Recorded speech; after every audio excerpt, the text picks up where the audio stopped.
Okay, so today, right now, we're gonna do a little short stream at night. I might come back later and do something during the day, and maybe something tomorrow night. But I found something before I was thinking about going to sleep so that I could wake up and do something later. But I was looking through some old stuff on my hard drives, and I stumbled across something on my consoles. So we're gonna real quick flip over to here, and hopefully this is showing my my Xbox 360 uh, game select screen. Because initially I started my PS4 when I discovered this. Also, I'm hoping it's making noise quietly, not very loudly, but it is quietly making noise. That's fine. We'll check it when we get into a game.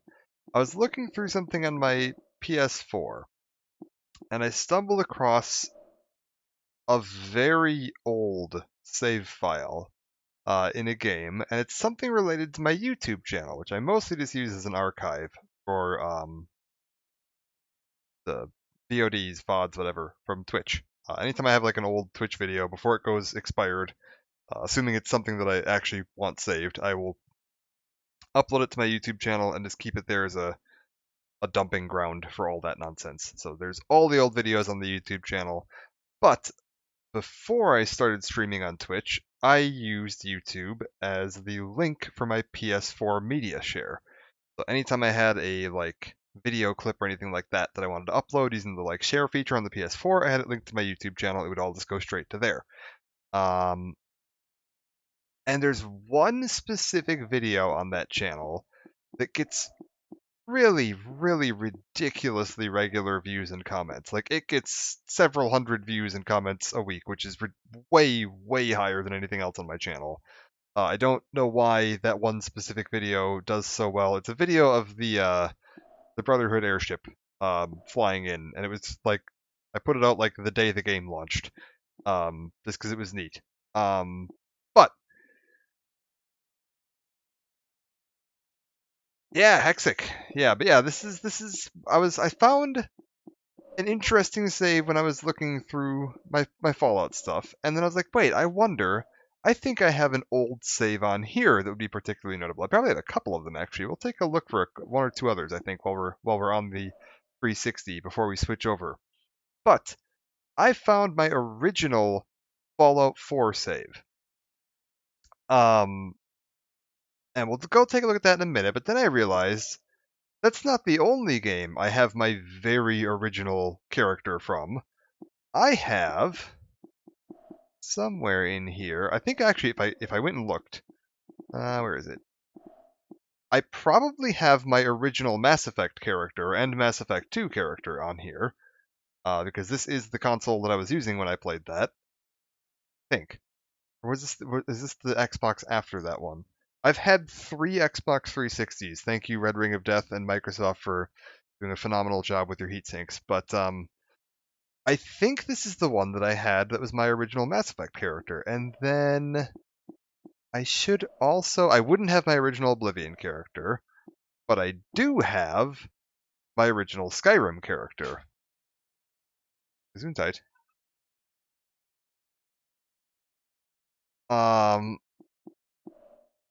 And what else do we have on here that I might have?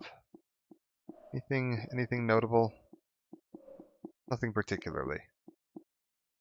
We'll pop into Skyrim first. This is the one that I've got. It's fine. You don't need to worry about a quiet sneeze. You're good. Halo Blue is Bethany, who is sitting directly next to me.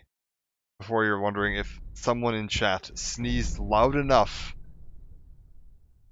to be heard all the way through chat, like it echoed backwards through Twitch to make it here. That's not what happened. But yes, if we go into here... Oh god. Oh god. I used to have a Kinect hooked up to this system, and now every time I've launched this, apparently it's going to have this issue. I was hoping that I'd launched it once and told it that I no longer have a Kinect, that it would have calmed the hell down. It's in the closet somewhere. I don't know. The Kinect's piece of garbage. Don't use it. But I did buy one once because they had it for sale for like $2 across the street. And I was like, whatever, sure. How bad could it be? It turns out it's real bad. It makes my Skyrim save take forever to load every time. But if we go into here, I know it was terrible. I think it was an absolute piece of garbage. This character here, this Akavir, Dark Elf, level 59, with 144 hours in. Saved from 2020. This is my original Skyrim character. Like, the one I made on November 11th, 2011. I think I created this character in the afternoon or evening, because I think I picked the game up at like 10 a.m., but then I went and hung out with some people and did some other stuff that day.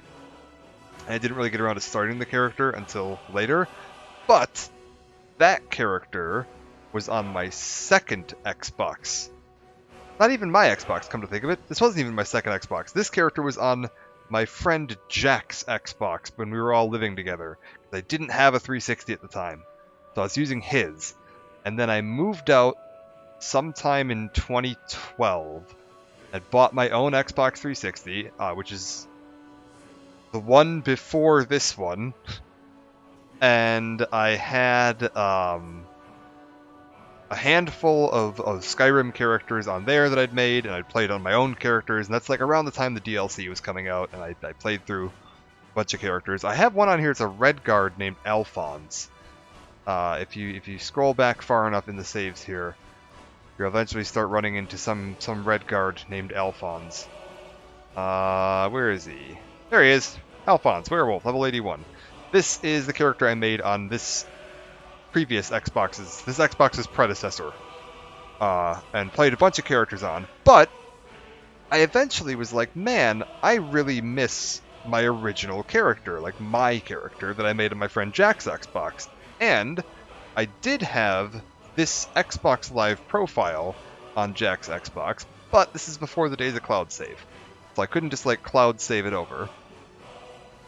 And so I went over to Jack's house with a USB stick, and I copied the save file from his Xbox onto a USB, and brought it back to my house, and then copied it onto my Xbox, in order to maintain that save file. And at first I was like, maybe this didn't transfer over, and this isn't actually the right Akavir, because I scrolled all the way down here, and if you see, Skyrim saves are numbered, like 1, 2, 3, 4, 5, 6, 7, 8, 9, you know, all the way on up like this. And then there's this random jump here, where Alphonse, and then we suddenly go to Akavir, level 53. I was like, man, I went all the way down, I didn't notice that. And I was like, okay, prisoner, but then save 2 is an Akavir, who's a dark elf, and this is a save from June of 2012, and that would have been when I had this Xbox, when I went and bought this Xbox. I was like, crap, maybe this isn't actually my original character that I saw up at the top there. This is like this character, because I clearly made another Dark Elf, named them the same thing, and played with them a little bit, although I don't think I got very far. Level 11, whatever, level 12. At some point here, I gave up on this character, and I made a new character that was Alphonse, right there, a few days later. And started playing on this character a bunch. But I can actually find out pretty much the exact day that I went and got that save from Jack, because if we go to here, this save is from, what is that, August 16th, 2012? This one here, from January 18th, 2012, that is save 76, is the one that I copied from Jack, because it kept the save number. So this one here, which is, you know, from about 2 months after Skyrim came out, and is a level 53 Dark Elf with 101 hours on it, is the original save from his Xbox. And when I transferred it over, apparently Skyrim didn't know what to do at that point, and instead of my next save being like 25, it just kept going from there and went up like 77, 78, 80, whatever, all the way on up. So save numbers 25 through 75 on this Xbox will never be used, because I copied over a save file from a different Xbox on the same profile. But that does confirm that this is my original character, because there's no way that I would have a save here with this 1/18/2012 with 101 hours on it in 2 months otherwise. So we can pop up to the top here, and if we zip on up to this auto save here, apparently I popped back into this character in 2020 at some point. Is this? Well, let's go back to the last manual save, 2016. Level 59, level 59.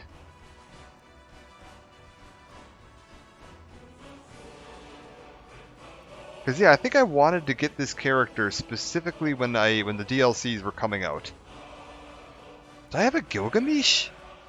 Oh my god, I did have a Gilgamesh from 2016. That would have been right around the time I made my first ever Gilgamesh in World of Warcraft. Garrett, yeah. We'll pop up, we'll just load up this last save here. This is fine. Save number 169. Nice. This is the original, first ever, like, made it the day Skyrim came out. It was me and my friend Stefan and my friend Jack and my friend Allie, all sitting around in a living room. Stefan knew what the Elder Scrolls was. Jack and Allie, I don't think, could have cared less, but they were very excited because they knew how much I wouldn't shut up about these games, and they wanted to see what the hell these were about. I remember spending, like, I took an entire week off of work specifically to play Skyrim, because I was, like, so pumped for this to come out. That's part of why I didn't end up playing it earlier in the day. I ended up waiting until the evening, because I was like, whatever, I've got a week off of work. I went out and I picked up, like, the hardcover, like, guidebook and a bunch of other stuff, and sat around at a restaurant reading the guidebook for a bit, and then came home and popped this in. Had the usual Skyrim, like, launch experience. Where the hell am I?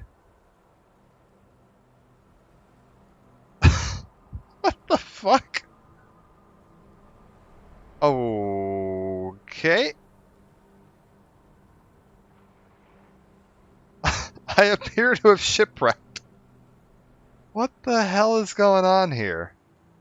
Okay, I'm up in, like, the northern coast of the... I'm not even at the north of the map. I'm over, like, from the northeast.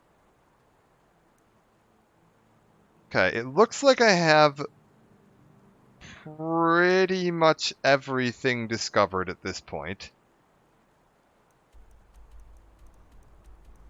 Like, this is definitely, like, the later end of the saves. I've found everything. I've got Castle Volokar discovered and all that, so it looks like I finished the DLC already. This does look a bit reminiscent of Titanic. You're not wrong. I'll never let go, Jack.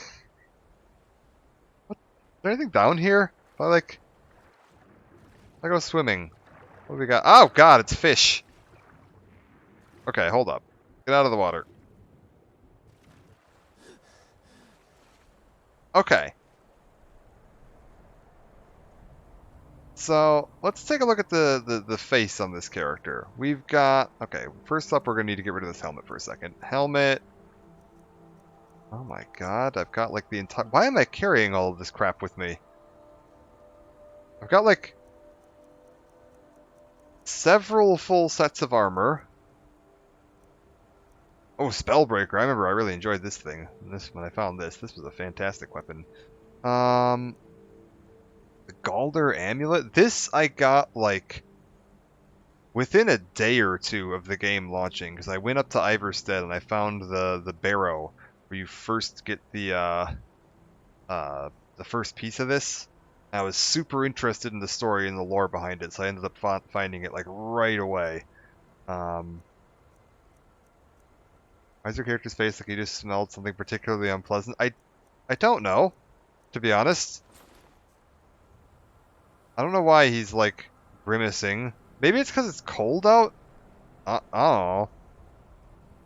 If I, like, pull this weapon out and then put it away, is he still going to be, like, lightly grimacing? Yeah, yeah, he is. Alright, good. That's fine. How do you sprint in this game? There we go.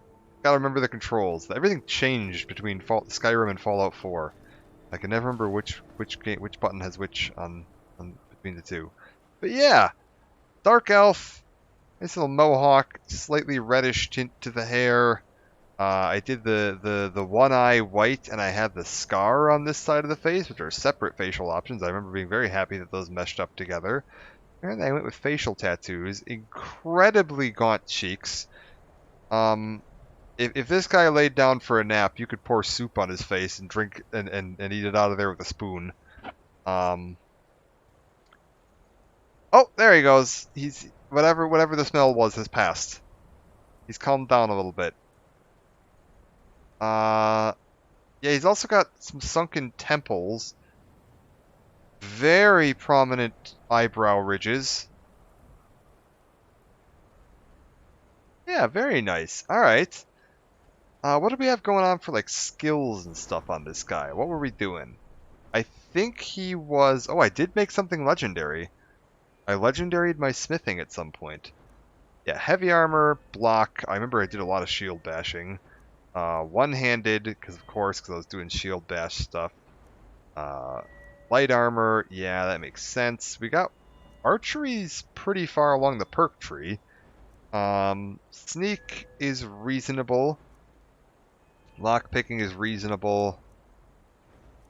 That looks like it's about it. So I just went pretty heavy in on, like, we're gonna go heavy armor, sword and shield, and just bash people in the face is the plan. I don't actually seem to have a shield equipped at the moment. Is my only shield... Hold up. Is Spellbreaker my only shield? And I just don't have it equipped right now? The Ethereal Crown retains the last Standing Stone ability you held, granting you its effects in addition to those of your current Standing Stone. That's pretty good. We'll put that on for now. I don't know why I'm not wearing that. It does somewhat look like Spellbreaker might be the only shield we have, so we'll equip that. What are we feeling about attacking this walrus? Okay, the walrus goes down pretty quick. Dear lord, the walrus goes down shockingly quick. What difficulty am I playing on?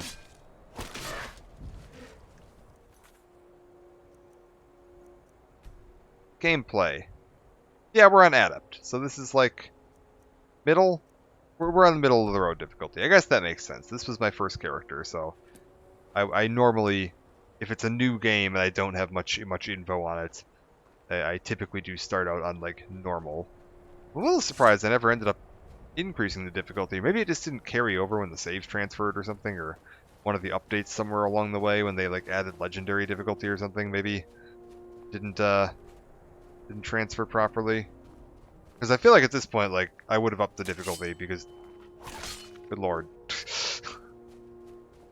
I am very literally seal clubbing out here.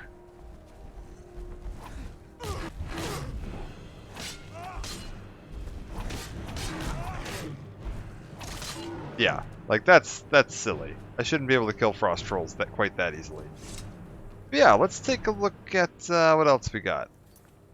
Brotherhood Forever, so that's the infinite repeating Brotherhood quest. Path of Knowledge. In order to defeat Mirak, I need to find more of the Black Books, source of his knowledge and power. Storn suggested the wizard Neloth may know the location of the Black Books I need. Did I not finish Dragonborn? Huh. Maybe I never finished Dragonborn on this save. Interesting. Because I definitely finished it on Alphonse. Like, Alphonse was my, like, I finished the game character. Maybe I never went back and used this save to go finish that stuff. Interesting. I never got St. Gieb's Opus from Soulcairn. It does look like I may have gone back... Yeah, here's the quest Dragonborn. So I did get there. Play to the Skull, March of the Dead. I've done a fair amount of stuff up on Aftershock. Magical anomaly reported in Skyrim. Yeah, that's fine. Lost to the Ages. It does look like I went and did a fair amount of Dragonborn, but maybe not all of it.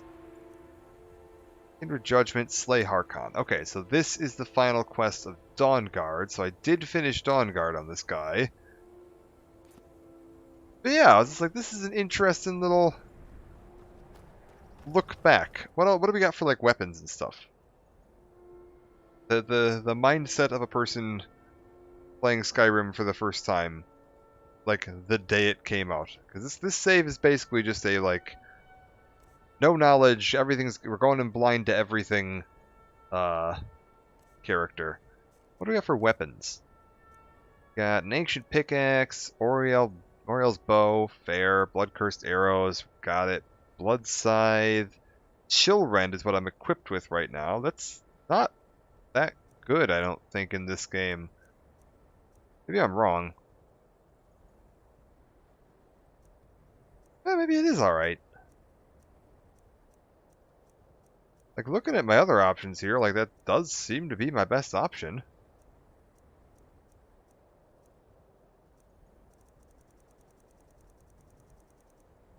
$55, and you know what? I suppose it's a 25 frost damage.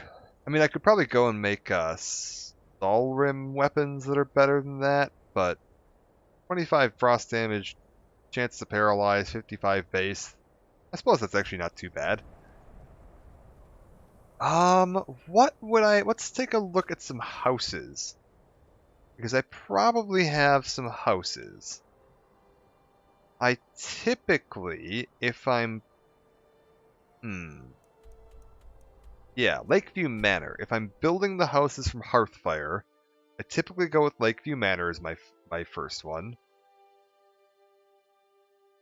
I don't know if Alphonse or this guy would have been the one that did Hearthfire like the day it came out and did like all the content in it.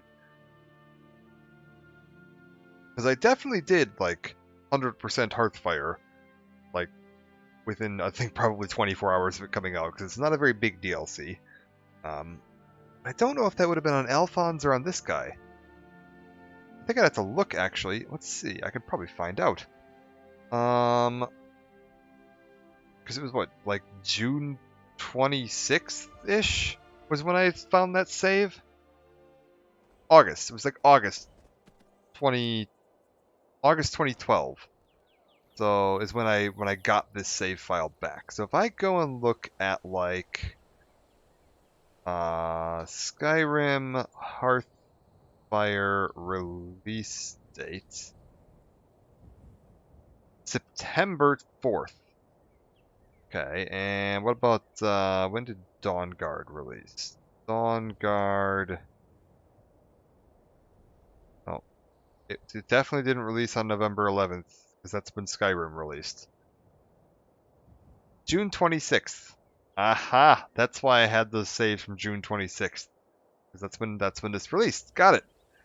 So it would have been like, yeah, right around the time Dawnguard released, I was like, man, I want to go back and play this on my original character, and went and got him back. And then I had him for Hearthfire and Dragonborn, but I probably took Alphonse into Dragonborn because he was at a higher level.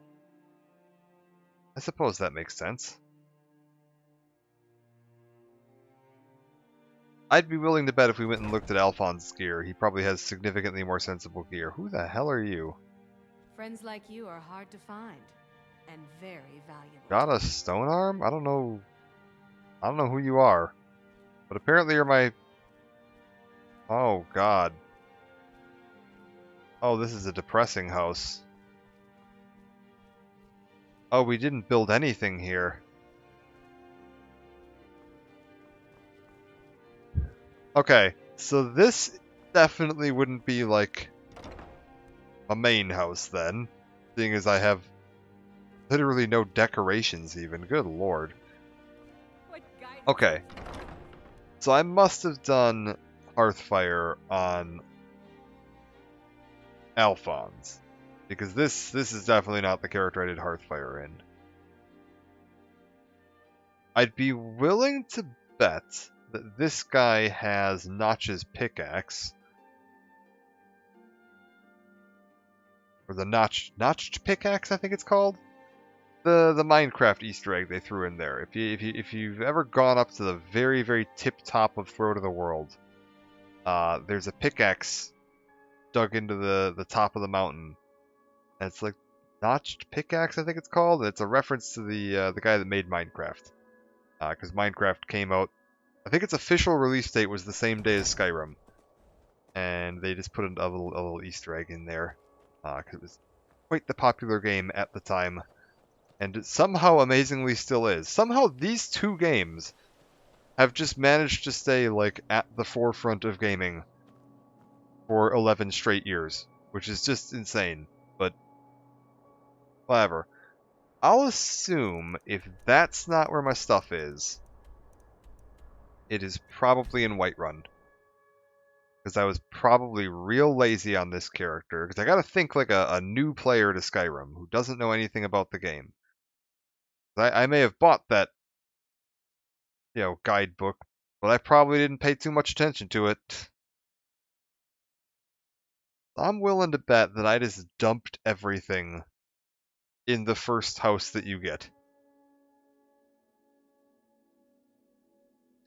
Because I probably had the money. I mean, I definitely have the money. I have 80,000 gold on my character right now. I may have had the money at some point to, like, go and buy all the other houses. Oh my god, also seeing Skyrim running on an Xbox 360.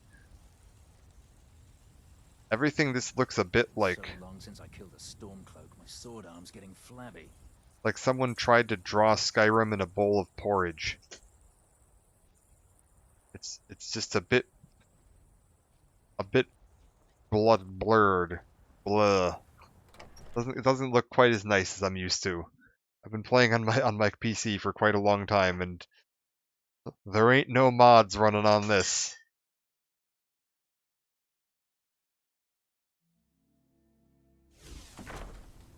Yeah, this looks like my house. Okay.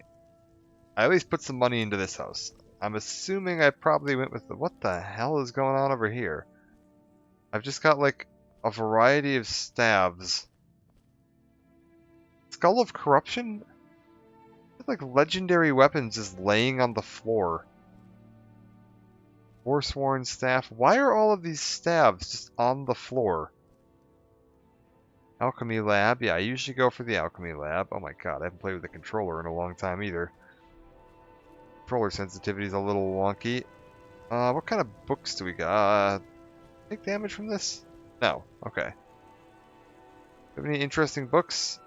Argonian accounts. That's actually a pretty interesting book, to be honest with you. Nothing too interesting. Why do I have spell tomes on my bookshelf? The hell? Was I thinking? Oh, is that Volendrung? It is. A flawless Volendrung. And then a warhammer and a bow. Anything else around here that looks interesting? No. Alright, how about upstairs? Take a look around the attic. What's in this end table? 2 wooden plates. Peasant equipment. How about here? This is a little more interesting. Okay, so here we go. I found the Mason Molag Ball, Wabbit the Nightingale Blade, a Blade of Woe. I think I probably have 2 on this character. I think I would have known about the trick for getting 2 of those. Oaken. Pelagius's hip bone. Why do I have this? Keepers of the Razor. Anything else odd or interesting in here? I've just got Cicero's hat. Sure. A chef's hat. Good. Olar's Oathblade. Baldur's Lucky Dagger. The Sanguine Rose. Evnerok's Staff. Ulfric's Bracers. Is that like... Does that mean I killed Ulfric on this character? Oh, it looks like it, because I see Ulfric's boots and stuff down there, too. I've got Cicero's boots, Jester's... So all of Cicero's gear. I have all of Ulfric's clothes. They're not, like, sorted alphabetically, which is a little odd. The Emperor's robes. So I've definitely finished the Dark Brotherhood on this character. And I definitely sided with the Imperials and killed Ulfric. I mean, siding with the Imperials makes sense, because I was coming from, like, Morrowind and Oblivion, where the Empire is, like, definitely the good guys, and so you just, like, automatically kind of default to thinking they're probably going to be smart. I still agree that they are probably the correct side to side with, but... Have I just been murdering everyone and stealing their clothes? Only notable people.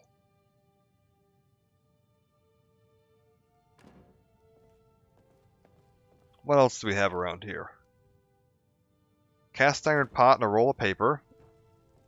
Fascinating. Ah, the Mask of Clavicus Vial. That's good.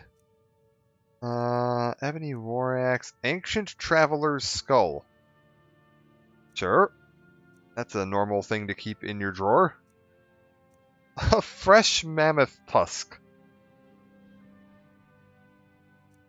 Lost Legends, a bunch of books and scrolls. The Whiterun Home Decorating Guide. Good, good, good. The Pale Blade. Okay.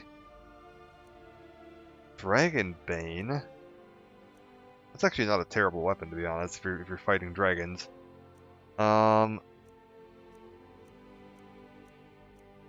What else we got digging around? What did I consider worthwhile to keep in a drawer? Yeah, these novice robes of destruction and conjuration. Yeah, these are must-haves.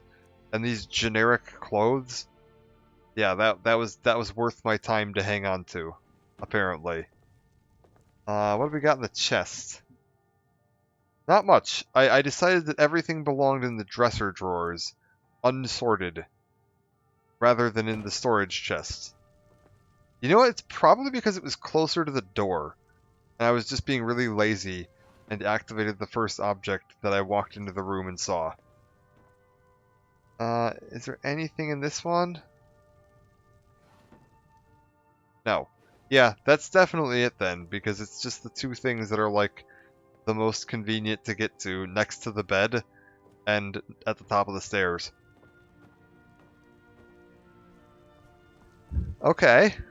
So, most of the main quests are done. We didn't quite finish Dragonborn, it looks like. It looks like I hadn't quite finished. I'm wondering if I look at that save file date.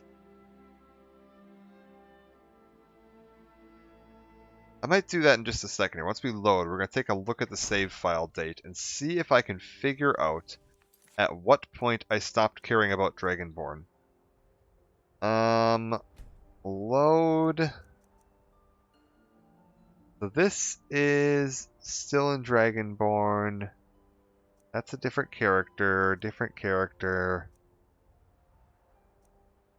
Different character.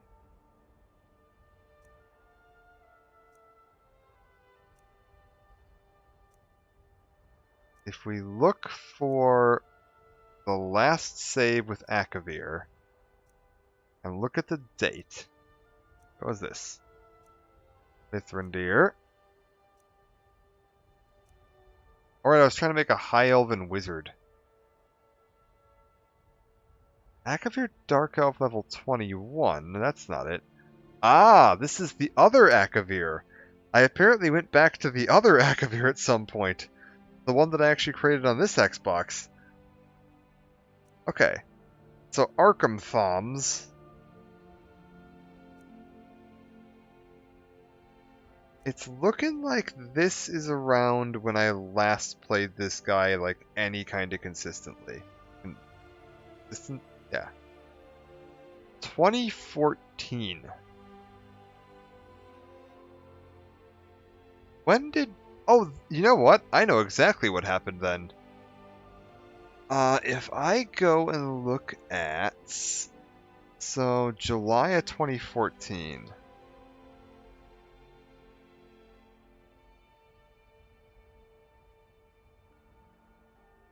Yeah, it's looking like I was probably playing this character on and off a little bit into late 2014 and probably starting to get into Dragonborn and whatever.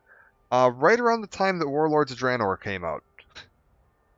And that's when I like first got heavily addicted to World of Warcraft and just completely abandoned this character and left them to the void. And would have eventually gone on to pick up a PlayStation 4 for Fallout 4 and dive heavily into Fallout 4 in my free time. So yeah, that's why this character never played Dragonborn, if I had to guess, because I got hooked into World of Warcraft. What else do we got here? Favorites. What did I think was worth favoriting? Beast form. Become ethereal, bend will, clear skies, detect life. Please, I don't know why. Like, become ethereal isn't very good. I guess it's okay. I only have the first part of bend will. That's nothing. I have 32 dragon souls. Detect life. That's not terrible. I just don't use it very often. Dragon aspect, right? Only the first part of that. Dragon rend, fast healing, fire breath, flames, mark for death, sparks. Summon Arvak, nice. Summon Durnavir, nice. Throw voice, I never actually use that. And Unrelenting Force, and it's equipped because of course it is, because Unrelenting Force is still the best spell in Skyrim. Bye guys. Are you gonna have a problem with that? Are we good? Yeah, they're good. What the rebels like to forget is that the Empire is what's keeping the Dominion out of Skyrim. Alright, and what else do we have? Do we have anything like favorited over here? Ancient Nordic pickaxe. Did I not have the notched pickaxe? Okay, now I need to know. Did I not get the notched pickaxe on this character? If I go up to Throat of the World, fast travel all the way up to the top, climb myself up to the tip top of the mountain, did I not actually get that? I'm going to be disappointed in myself if I didn't.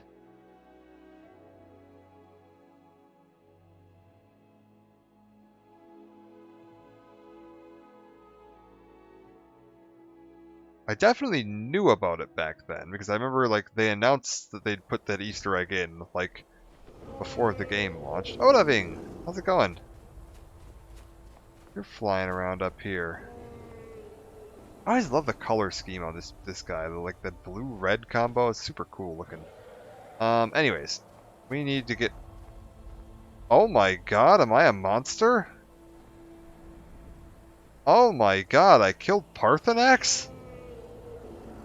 Oh my god. Ancient me was a bastard. Holy crap.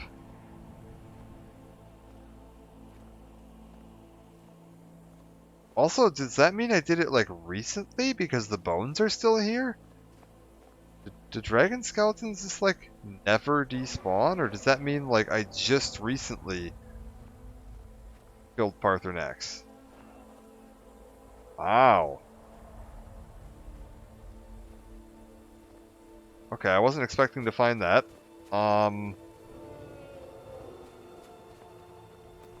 I definitely never kill him anymore. He's one of my favorite characters.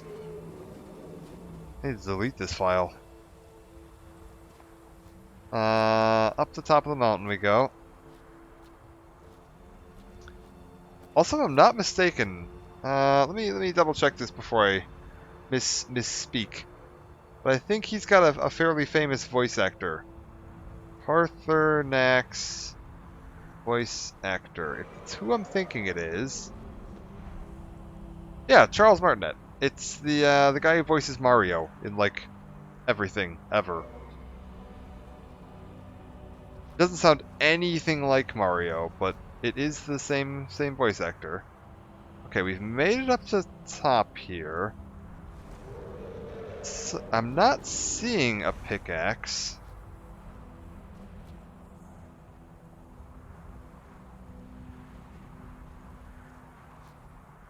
Oh, wait. Is it like in one of these?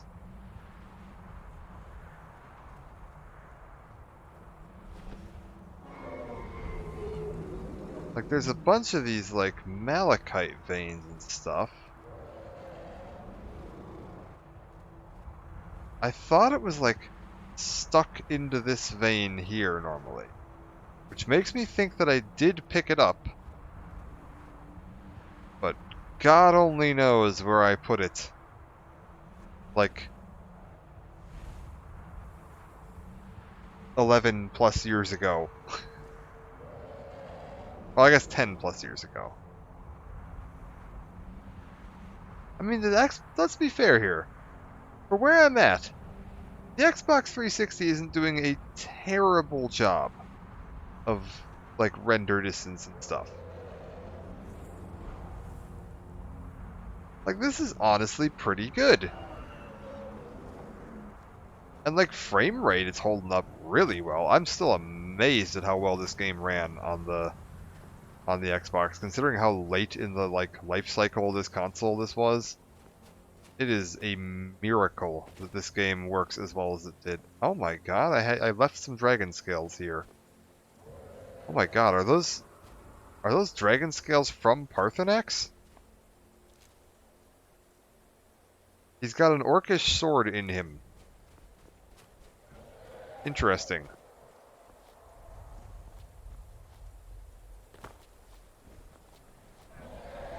So if we like head up to the top here.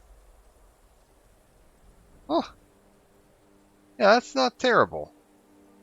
Alright, before we go to the Fallout 4 save, which is the reason I kind of wanted to do this, take a quick look at the stats too. Got 79 creatures mauled as a werewolf. I've apparently spent just over or just under a year as a werewolf, but I've only transformed into one 5 times. It's just that apparently one of those transformations lasted almost a year. Dungeons cleared, 217. Days passed, 397. Something does not feel right there. There's no way that I've only done 43 days not as a werewolf. Oh, maybe I have, though. Maybe days as a werewolf means, like, days that you've been infected, not days that you've been transformed. That's possible. In the 397 days in-game, I've only slept for 16 hours. I've waited for 1,600 hours. I've found 375,000 gold. At one time, the most I ever had was 103,000. Skill increases just shy of 1,000. 60 skill books read. Variety of food eaten. 70 training sessions. Owned 5 horses and 3 houses. Never invested in a store. Bartered 100 or 1,000 times. Only done 10 persuasion attempts. 9 bribes, 6 intimidates, and 4 diseases. Not bad. Completed 3 Dragonborn quests, 12 Dawn Guard, 130 main game, 140 miscellaneous. Main quests all 19, side quests 24. Wrapped up most of the side quests, it looks like. 15 Daedric, I don't know if that's all of them or not on this character. Combat, we've killed 1,700 people, 785 animals, 579 creatures, almost 1,000 undead, only 50 Daedra. There aren't that many Daedra in this game, though. That's not surprising. 157 automatons. Favorite weapon is Chillrend. Fair. I'm wondering if that's because of Oblivion. Critical strikes 1713, sneak attacks 93, backstabs 304. Never disarmed anyone. I won 5 brawls. And you'll be happy to know, in 140 plus hours, I've never killed a bunny rabbit. Magic. We've got 28 spells learned. Favorite spells, flames. Oh, that's sad. 81 dragon souls collected. Favorite shout, unrelenting force. Makes sense. 740 shouts. 17 soul gems used. 22 magic weapons created. 17 weapons improved. 403 weapons made. So this character was an original character back before they changed how crafting worked. Because back in the day, right now, if you try to do crafting for like blacksmithing, the amount of skill increase you get is based on the value of the item. But at launch, it was just based on the like each different item had like a value to it, and it didn't scale up particularly much with the value. It was mostly just like the more difficult it was to make, it was slightly more valuable to your XP. But the most like time and cost efficient method of getting smithing up in a hurry was to just gather a whole pile of iron ingots and bang out iron daggers by the hundreds. You could get your smithing up to max out in like an hour by just sitting there and smashing out like 300 iron daggers. Armor improved 65, made 169 armor. Made 8 potions, used 197. Made 5 poisons. I've only ever used a poison once on this character. Not a big fan of poisons, apparently. I have plucked 10 wings. I'm assuming that means butterfly wings. Crime. Total lifetime bounty of 45,000. Largest bounty at one time was 6,000. 3 times in jail, 7 days in jail. I've paid a fine of 16,000 gold. Escaped jail once. Trespassed 22 times, and I stole 1 horse. Oh, and murdered 63 people. And stole 741 items. Alright. I mean, that's a pretty standard amount of stuff. It's a little surprising that honestly, it's a little surprising I've never killed a rabbit. And yeah, some of the, like... I've only owned 3 houses? That's a little odd. For 140 hours in the game, what was I doing the rest of the time? But yeah, that's that. Before we switch over to Fallout 4, because Fallout 4 was the reason I wanted to do this, because I have that one ridiculously popular Fallout 4 video, and I constantly have people commenting like, why are you using this weapon? What's the armor? What's the stats on this weapon? That yada yada yada. Also, a lot of people that don't seem to understand that video was recorded like when Fallout 4 came out, and not yesterday. But let's take a look for one other old save. I'm curious to see if I have my original Mass Effect character. So if we go over to Mass Effect,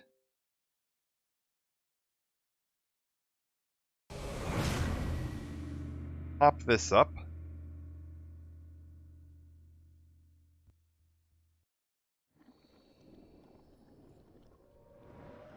Yeah, very slowly.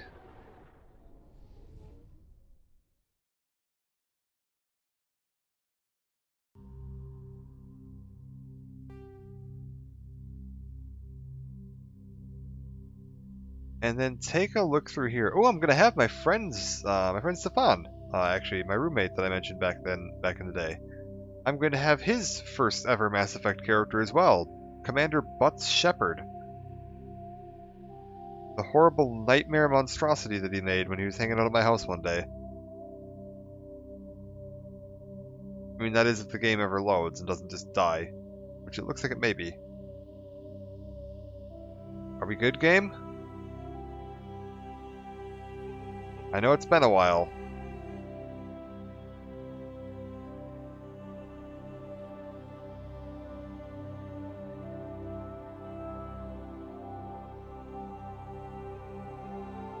Come on, game, you can do it. There we go. Alright. Load career. So, Pinnacle Station. Go back. Go way back. 2012.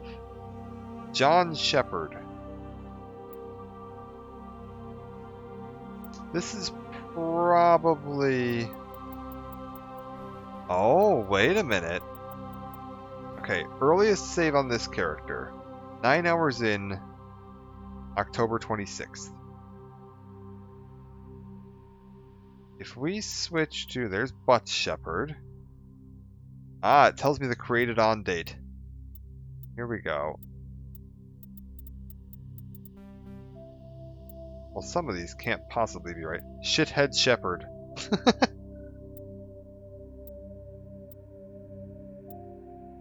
Oh, this is telling me the most recent save. No, that's not it. Time played. Oh, Adrian Shepherd. No, Ruthless Engineer doesn't sound right. I think it's probably John.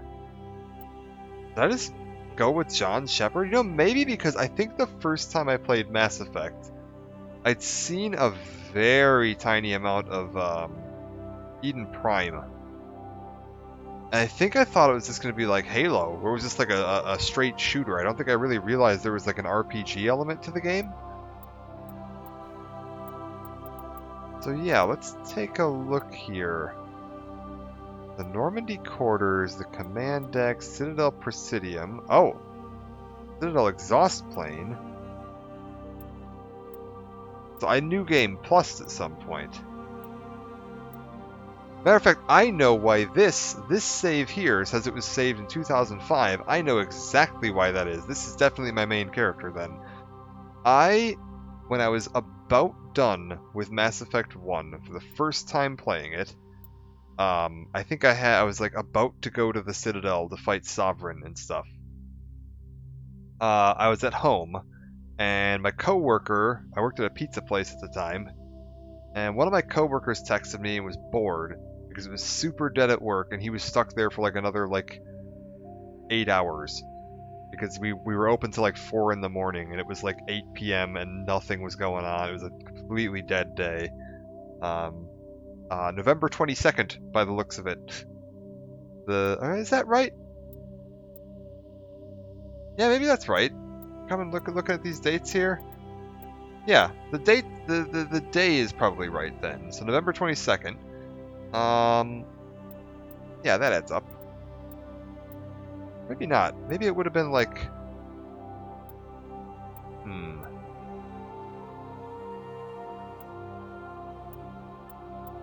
Maybe it would have been closer to like just after Halloween. Earlier in November. We'll say early November.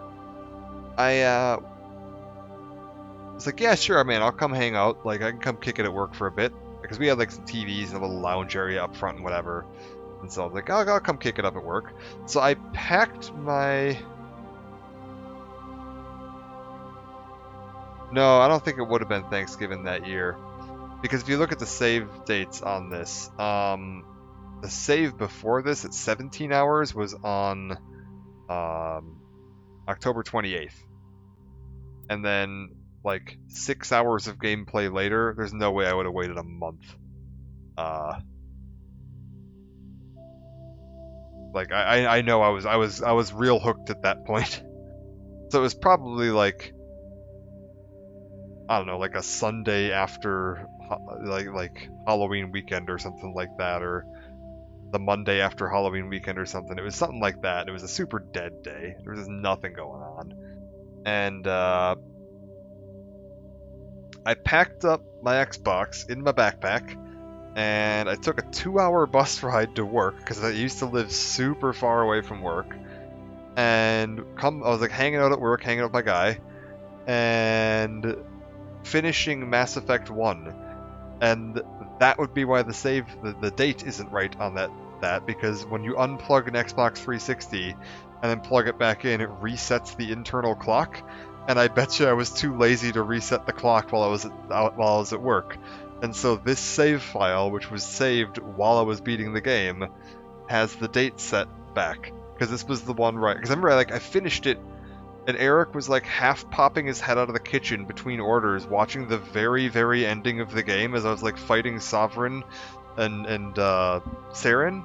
And he had no idea what the hell was going on. And I remember at the moment that I finished the game, and it was like, oh, I knew you could import your save over, so I'd actually brought Mass Effect 2 with me.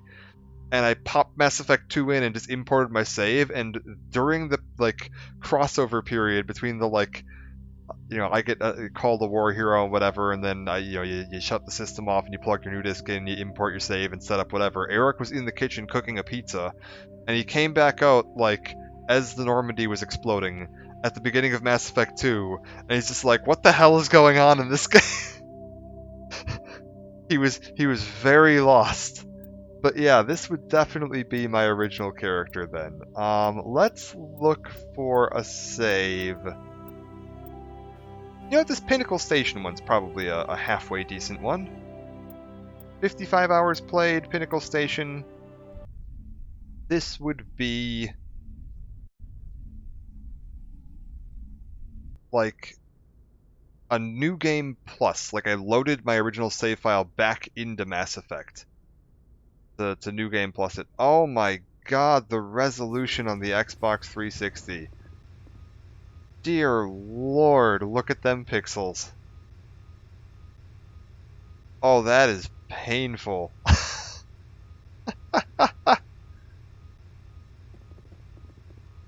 And yeah, there's my original Shepard. So this is when I was playing on like PC back in the day. This is the effectively the face that I was trying to duplicate, because my original playthrough of Mass Effect, I used this character, and it's kind of like what my brain associates the voice of Commander Shepard as coming out of. And so I've tried to duplicate this character. Apparently, I think I've done black hair on most of the future ones. Apparently, the original one had brown hair. He's very pasty. What are we looking at in like weapons and stuff? This guy would have been a soldier and probably pretty boring. Yeah, your usual soldier build. I didn't go maxed out on first aid, oddly enough. I didn't max out fitness. I maxed out instead both charm and intimidate. Sure. And I didn't max out Spectre training. I guess that's a build you could do. I have virtually no Paragon or Renegade points. This might be a new game +2, come to think of it. Based on how low my Paragon and Renegade score is, but like the stats all import over and the gear all imports over. So this would have been the same like stats and gear, but the Paragon Renegade thing, that's making me think this might be a new game +2. Yeah, Navaria and Pharaohs are still active. So this would be like I beat the game twice and then imported back into it. Also, yeah, Pinnacle Station. The up until very, very recently, one of the only ways to play this on the Xbox 360 here. I've featured this once on the channel when I modded it back into the Mass Effect Legendary Edition. And man, it looks a lot better on the Legendary Edition compared to this 360 version. Holy crap, there are some pixels on here. Look at the guy, look at the commander up there and like the windows behind him. That is insane. But yeah. Original Mass Effect character. I was like, well, we'll take a quick look at what he looked like. I don't have Mass Effect, well, I don't think I have Mass Effect 2 installed. Take a look, maybe I do. I'm curious to see if I have any of the horrible monster creatures that you could occasionally get in Mass Effect 2, because there was a bug on the console version of Mass Effect where occasionally the facial generation, like import, when you were importing a save from Mass Effect 1 to 2, didn't quite work, and it would just turn your character into like a garbled monster. Like it looked like their face went through a blender. Also, is there anything else in here that looks like it would be like a particularly noteworthy early days save file? Not really. Like, Fallout 3 and New Vegas, this is not my original saves. For sure, because I had both of these on an older Xbox, like my first Xbox, and that is long since gone. None of the saves got saved from that one. That one red ringed, and I basically threw it in the junk. Like it's dead. No attempt was made to recover the hard drive data. It is long since dead. Can I launch Mass Effect 2, or do I have to have the disc in? I'm not actually sure. Well, it like blipped like it was gonna launch, and I can't move the scroll here. Oh, disconnected from Xbox Live.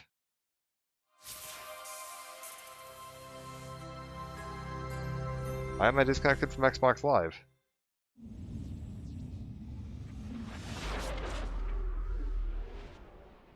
Connect to Xbox Live?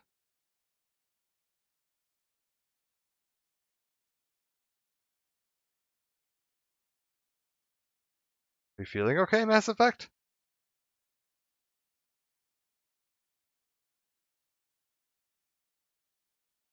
We'll assume it's fine. Hopefully. Are you feeling okay, Mass Effect?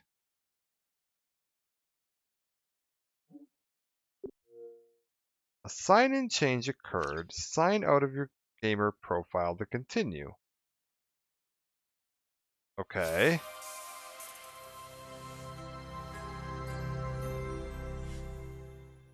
Are we okay, Mass Effect 2?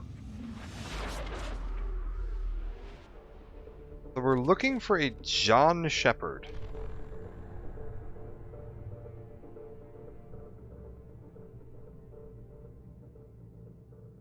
What have we got? I remember this game being particularly fiddly about wanting to load.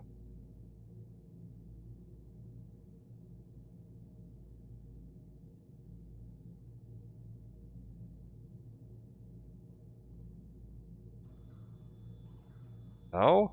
Are we good? I've got a black screen, but I can still hear the game in the background. Yeah, there we go. Oh my lord. Account is currently invalid. Please try again or review the account details. Connect to Cerberus network. Why is my account currently invalid? Very weird. Barack Shepard. Nice. Oh, that's right. I made a character try to make him look like Obama. I forgot about that. John Shepard. Hey, this is it. John Shepard created on 11/22/2005. This would have been the save file that I transferred over from my original character when I was sitting at Toppers. Yep, and this is totally it because it's like 34 hours. This is the one I beat the game with, and then ended up, carrying on into whatever. And yeah, we can actually see here this odd jump where suddenly it goes from like November of 2012, and then suddenly we jump ahead to August of 2016. That is when I bought the DLC when I started dating Bethany, and I went back and played the DLC on my original character because I'd never played some of it. And I ended up, when Bethany and I first started dating, they were playing like all of the Mass Effect games on this Xbox. And I bought all of the DLC so that they would have all the DLC to play through. And I realized I'd never played some of it, so I actually went back and like loaded it up and played some of the DLC for the first time. So like, what I've been doing there, I don't even know. 3-hour jump. I had Kasumi, I had Liara, I had Firewalker. Oh, it was what's the horrible Geth one, where they're torturing the kid.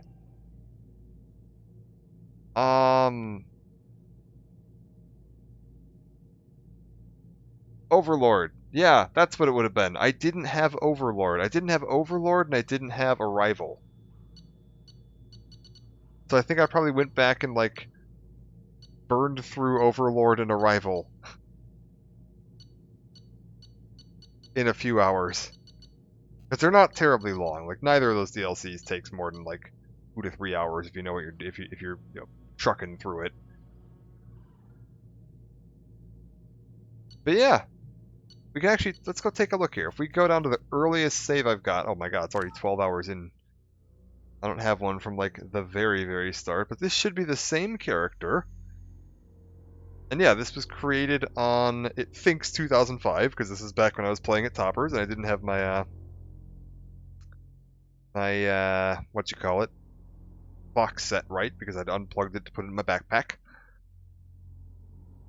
I think,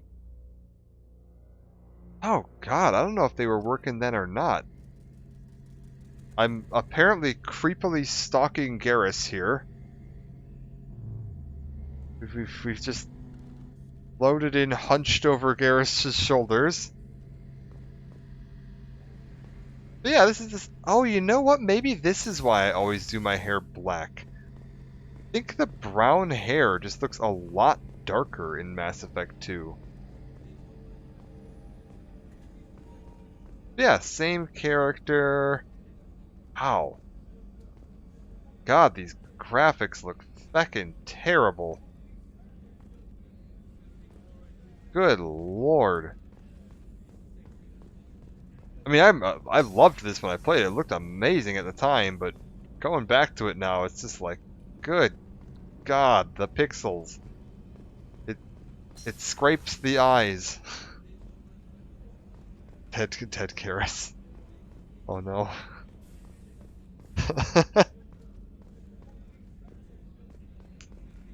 Yeah, this would have been the same, like, what do we got here? Soldier, yeah, pretty basic generic build. Just put 2 points into everything because I don't know what the hell to do with this character, so we've just got everything flat even at 2.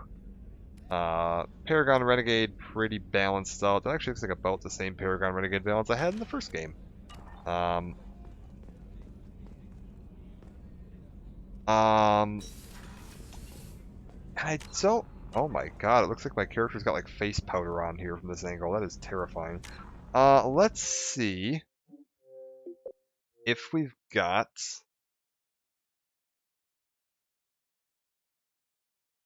If I back up to here... I don't think I have Mass Effect 3 in a playable state on here. I think Mass Effect 3 I had on disc. And I don't think I ever bought the, like, download version of it.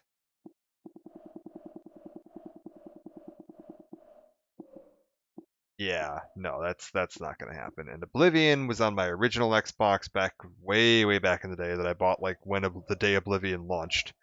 Because I had a copy of Oblivion back in the day that I bought like the day it launched, and it still had the ESRB T rating on it because they ended up re-rating Oblivion to M for mature after I think it was there's the one lady in, I believe, Skingrad?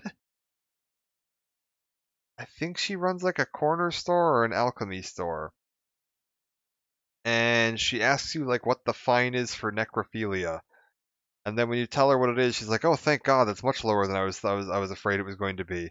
And apparently that didn't make it to the rating board the first time, and somebody had a real problem with that, and like that line alone got the game rebranded to an M rating. I guess they were probably like pretty much pushing the limits of what they could get away with on a T rating at the time. And when they found that one, they were just like, "Nope, we're rebranding your game to an M," which is maybe a little silly, but I don't remember ever playing Red Faction Armageddon, but apparently I have 5 achievements on it. Interesting.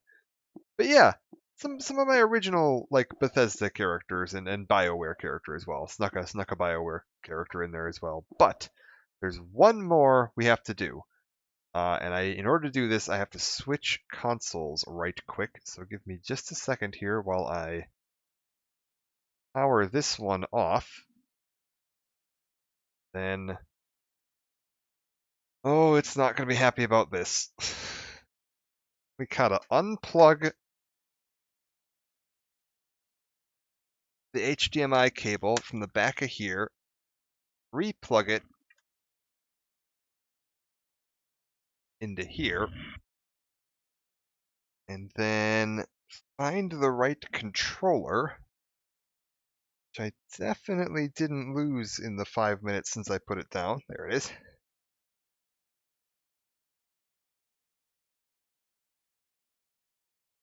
Okay, I hear a positive noise coming from the direction of the console that is currently plugged in. It looks like we're powering up. But let us see if we are actually powering up. It's just a moment here.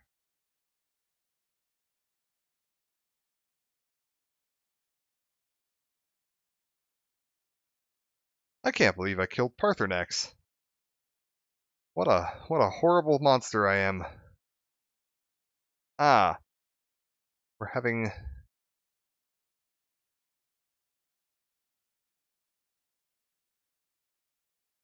Okay, I think we're good.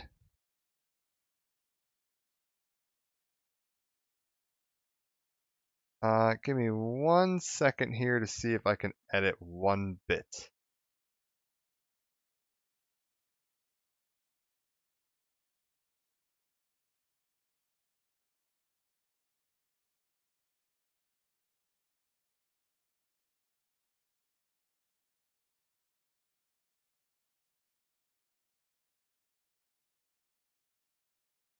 Well, I can if I can.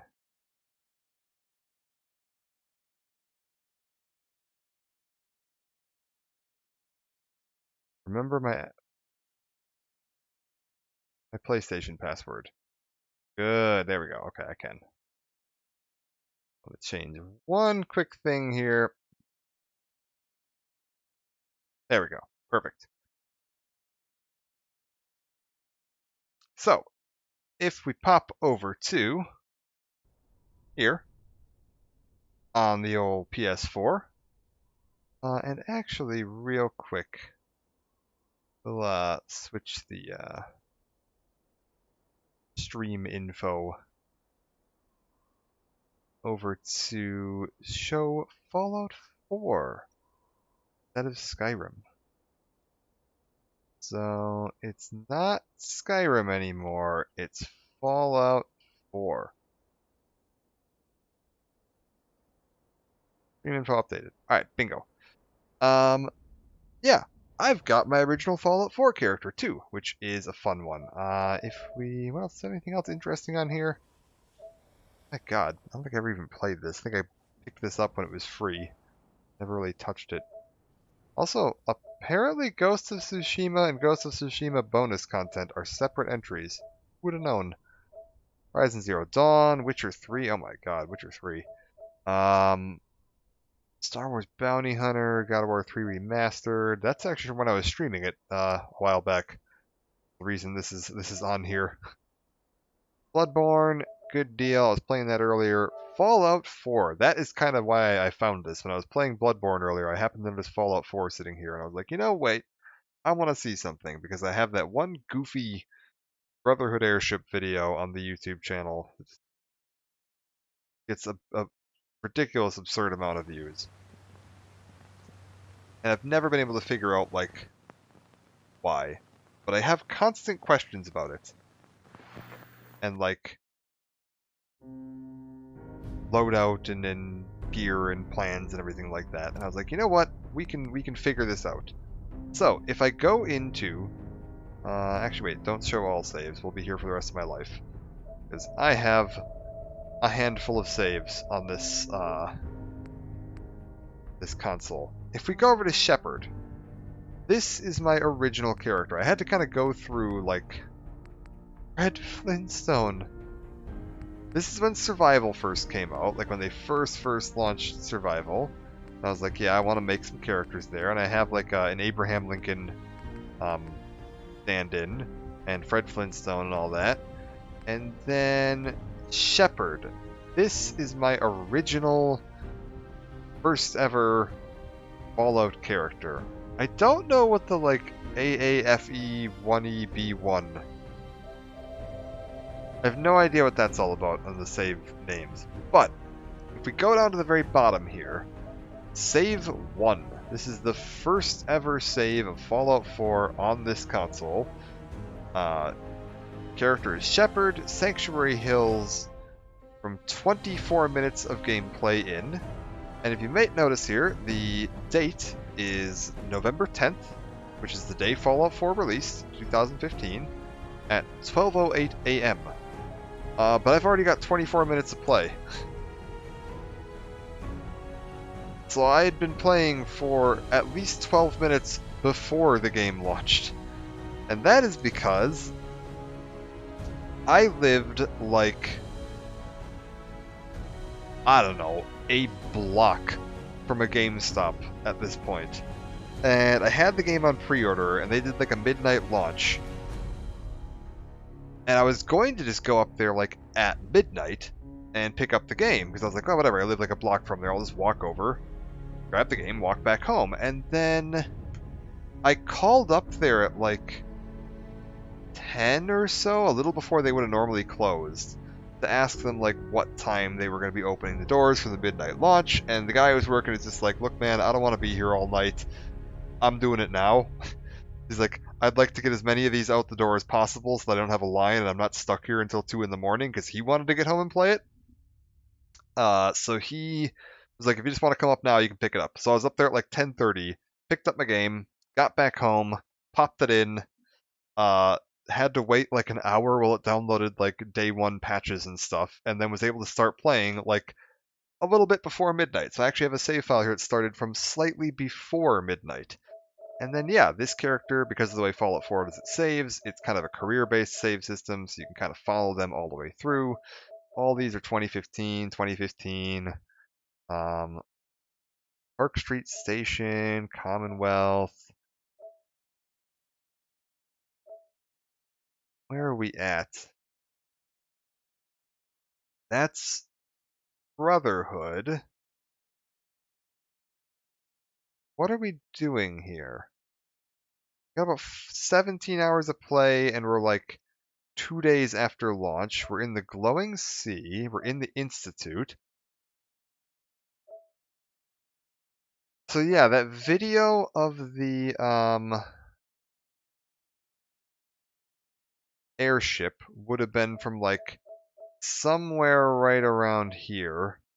I can actually probably tell. If we go to like, this is the day the game launched at 4:31 p.m. Let's take a look at this. Yeah, we'll load this save.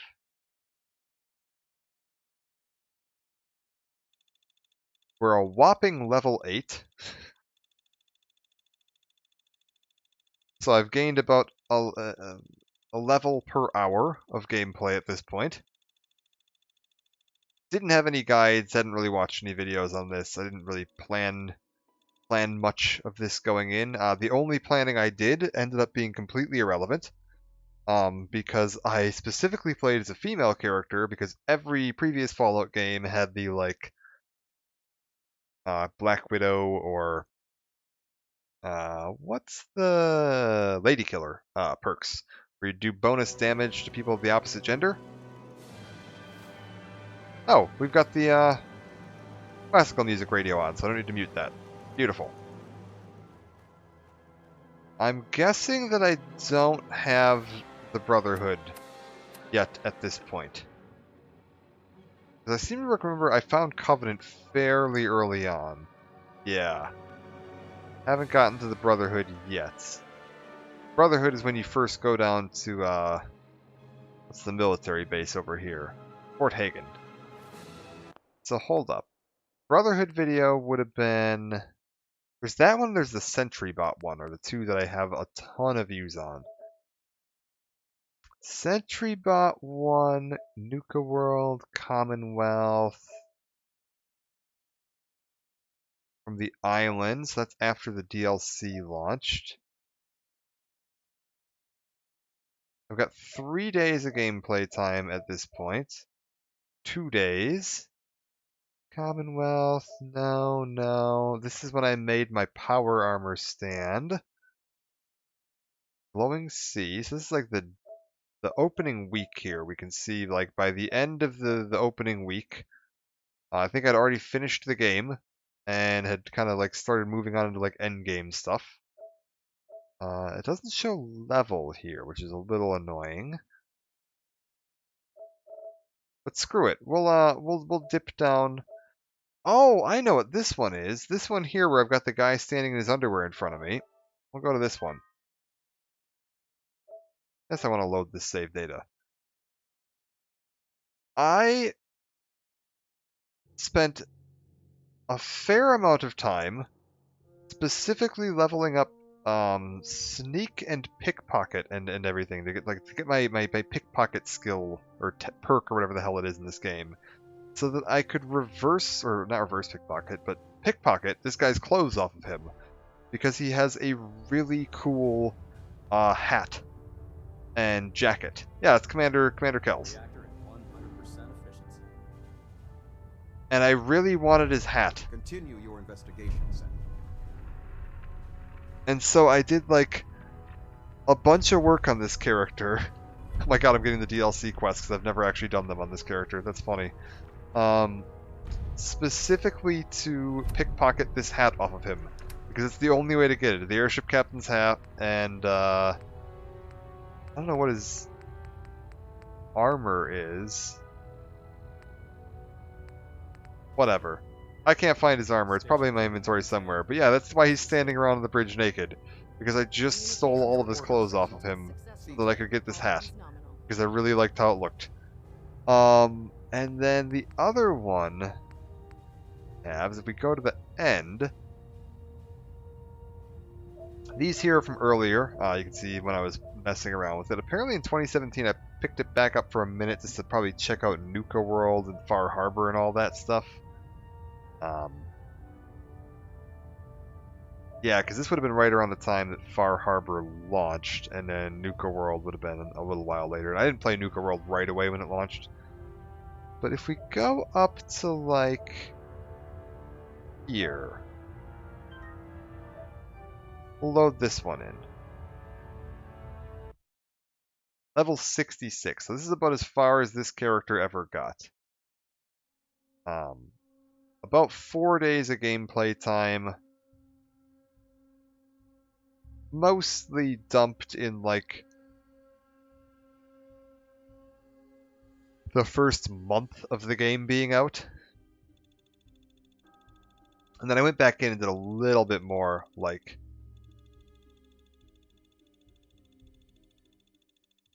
I don't know, right around when the DLCs dropped. And I think around when I moved. I think when I moved to the place I'm at now, I played a bit of this on the PS4 before I had my PC set up.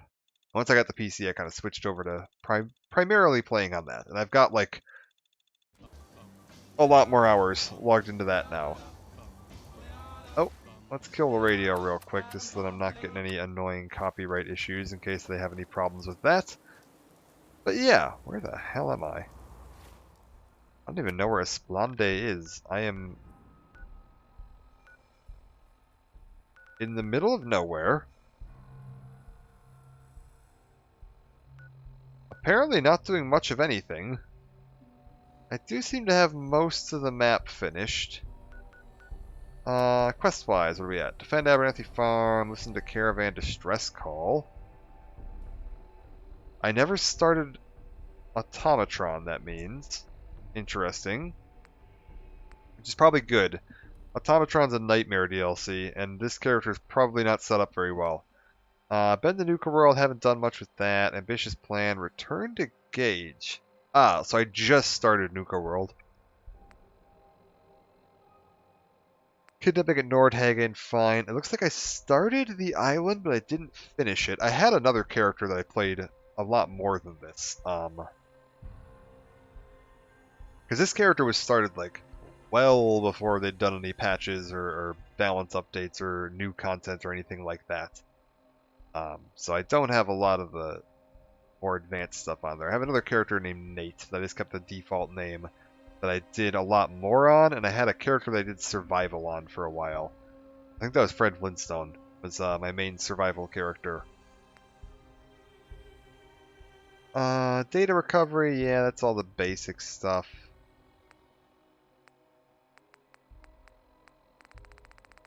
But yeah, it looks like basically all the main game quests were done.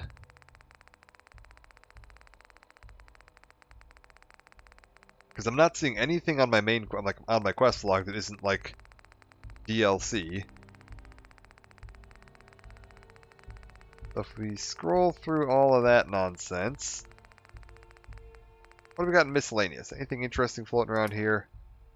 Oh, how does this work on the PS4? There we go. Cache of vault jumpsuits. Learn about the Hebologist. That's DLC. I don't know, Harvey. Learn about the Synth Refuge. That's DLC. Viable blood samples for Scribe Nariah. Don't know what that. I think that's just a repeatable quest. Reactor coolant, that's repeatable, and technical documents, that is repeatable. So these are all the repeatable quests from the end of the game. I cited Brotherhood on this playthrough. If you couldn't tell from the time I was kidnapping Kel's hat, I really dug the Brotherhood. The Commonwealth, but our job is far from over. Where are we? Oh, am I like right around the corner? Yeah, I know where I am. I'm right. This is, I think, from earlier today when I was messing around a little bit. I'm like right around the corner from Hangman's Alley, which I found out when I loaded the save. I had apparently never unlatched the back entrance. And so the only way into Hangman's Alley when I was playing this game originally was through this back alley, and not, like, onto the street that leads directly to... Oh my god, I don't even have, like, a good path through here. What a mess. I was very much not worried about, like, efficiency in these days. It was just, like, brute force everything. And yeah, like, you go out here, and there's, like, this lovely little path through that'll get you up to the, Diamond City and all that. But I apparently never felt like opening this door. This door here was still, like, chained shut, and I had to go activate the chain to remove it before I could open the door. It's just insane. But yeah, gear. In the video where I'm fighting the... What is it? Sentry bot? There's like a sentry bot I fight. And it's like one of the most popular, ridiculously overwatched videos on my channel. The gun that I'm using is this one. And it was just like a legendary, an explosive legendary I found really early on. I managed to boost it up to like damage 187. Let's take a look how that is actually. Is that actually any good? I have no idea. This character was made before survival mode existed, so there wasn't like the modern survival rules. Like if we go look here, I'm on very hard. Which is, yeah, very hard is the hardest difficulty that is available. I think because of how the saves worked, there used to be a difficulty named survival, and then when they made survival, they dropped all the previous characters that were like survival characters just down to very hard. I believe this character was played on survival, like the old survival, where it was just like a standard difficulty setting, because the new survival mode is like a complete overhaul of game mechanics. And the old survival was like your standard run-of-the-mill, you know, you do less damage and the enemies do more. I believe this character was made on that. I could be wrong. But as of now, they are playing on very hard difficulty. Do I have a weapon workbench here? I have no idea. Keep a sharp eye out. Good place for an ambush. I've got a Preston here, apparently. This is weapons, yeah. Get out of here. Chew, Preston. Guess I'm glad about that. But you just killed everyone. There wasn't Oh, he's any having other that way? glitch where he doesn't, I have no regrets. I went there. he's gonna scold me about blowing up the Institute forever. No, I don't accept that. But that doesn't what you did. Because he's going to yell at me about the fact that I nuked the Institute. I guess we better get. And every time I talk to him forever, he's going to yell at me about the fact that I nuked the Institute. Yeah, if we go look at this guy, what do we have here? Could I have done more on this? I could upgrade it to a powerful receiver. Because this is basically the same state it would have been at in the video where I'm fighting the Sentry Bot. I could have upgraded it to a powerful receiver, or sorry, a 50 cal receiver, to boost the damage from 187 to 214. So what is that, like 27 points of damage? I mean, it's a substantial boost, certainly. It is a little bit rarer of an ammo type. Improves rate of fire. Interesting.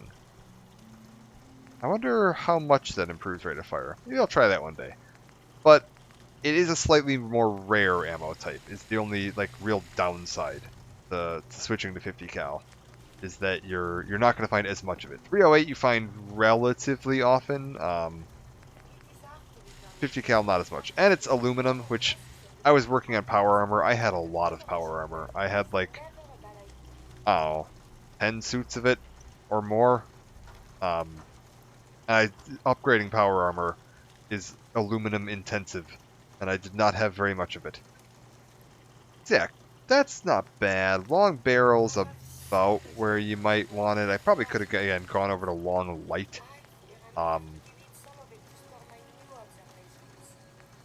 Only real change there. Superior recoil range is sighted. Better recoil. So I could have gone to ported if I wanted to get better recoil on this, which probably would have been a good thing. And kept the range.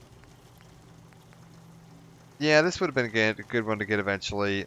Light barrel is mostly the same here, except it changes your hip fire accuracy, which I'm basically never going to use on this rifle. And lowers the weight a little bit, which is nice, so I'm fine with that. Marksman stock is probably worthwhile at some point. I should probably do that. So that's an upgrade we could have done. Maybe I'll do that now. I don't know. We'll think about that. Standard reap magazine is fine. The reload on this thing is super fast, so it's not like I'm that worried about the, like a large quick eject sure would be lightning quick, but it's really not going to matter. Reflex sight is actually what I prefer. That's my preferred aiming method. And I could go for like a suppressor or something else, but I think back in the day I just really wanted the range, because my plan with this weapon most of the time was I was playing very carefully, because I was playing on, very hard difficulty on the first time playing the game, and like whatever the hardest difficulty was at the time, and I wanted to be careful. So I was spending a lot of time like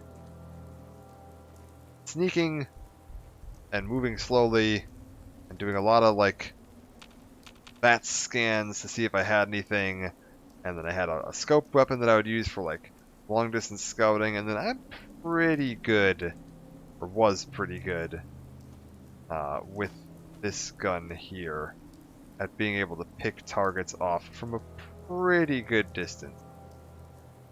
I see somebody walking around over there. It's the guy in power armor. The guy on that boat wearing power armor. He's a real bastard to deal with. And I see a light up on the bridge there. If I go over here, can I get an angle on that light? Maybe.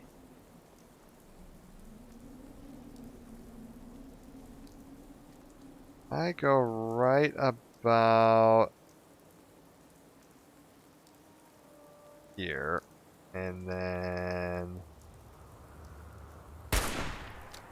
Yep, there we go. Pick the light off.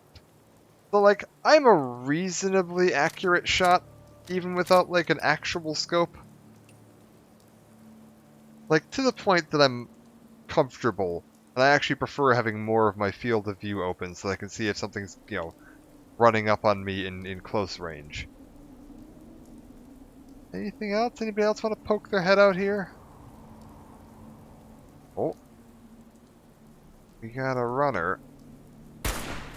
Got him. Anybody else? I can tell that guy in the power armor back there is definitely, like, aware of me. Oh, wait, there's somebody there. Are they gonna come back out, or are they gonna hide? Oh, there's somebody to the left, too. I see you running around. Oh, that's a miss.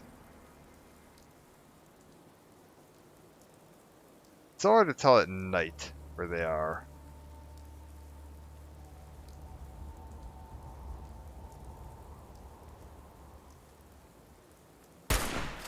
Got him. Alright.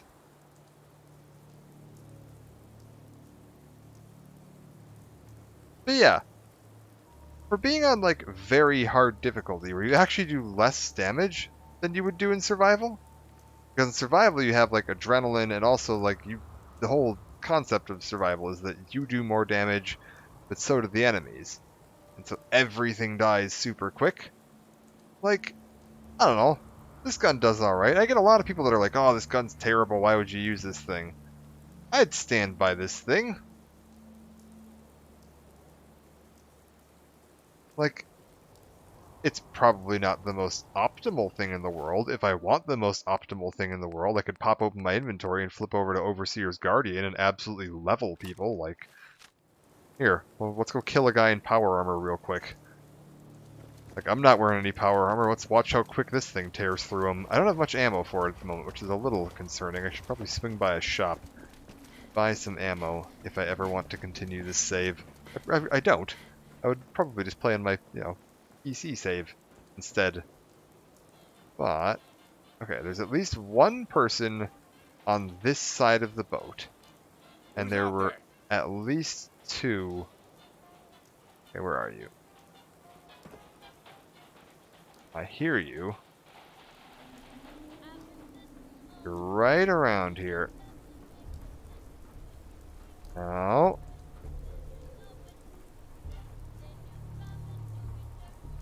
Not down there.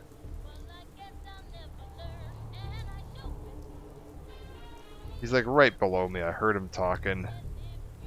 Is he in the boat? Oh, there he is. Yeah, there we go. One shot to the leg and he's dead. I actually got hit there and it did basically no damage.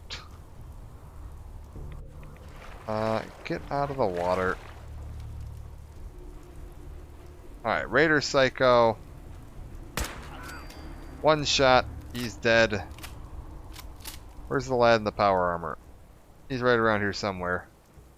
I saw the flashlight bopping around. Oh, I hear ya. Oh, you're in there. Ta-da! Done. What kind of power armor even was that? Oh, 50 cal rounds. Speaking of being rare. That was power armor 2. And yeah, just shredded it. Down to 23 out of 200 health. Like, absolutely crushed him. So yeah, I don't know.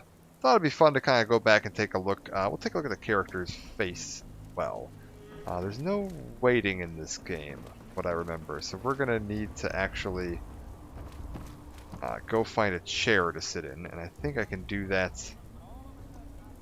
Swing on over to Hangman's Alley. Oh God, I hate this bridge, especially when you're playing on a controller. Just a nightmare. We do have, at Hangman's Alley,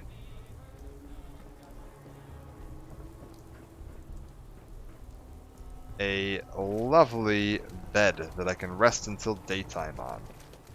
We can take a look at the character's face a little bit. I can show off Sanctuary too, we'll do that. Because that was the settlement that I think I spent the most time on. This was like, yeah, original character, made it the day the game came out. Played an absolute pile on this, like 4 days of full days of playtime on this character over the course of like 2 weeks. The days before survival, when I didn't have to worry about sleeping on a dirty mattress on the ground. Man, I would never let this go these days. This is funny. I love going back and seeing the thought process on these early characters. Of like this chest here on my main save is where all the good stuff lives. Like I've dumped everything into this chest. Because I use Hangman's Alley as my main base. This Hangman's Alley is a fecking nightmare that no human being should ever live in. Like, how do you get through here? This honestly, I don't even know. This might be the default raider layout that it's in when you first find the place. I have no idea. It's a mess. Like, why? Why did I make this? I've got this crappy settlement beacon up here. What a disaster. That? Oh no, it's not. That's not. I thought it was the Nuka-Cola guy. It's not the Nuka-Cola guy. Let's swing to my main base at Sanctuary, and we'll take a look at my character space there now that the sun's up.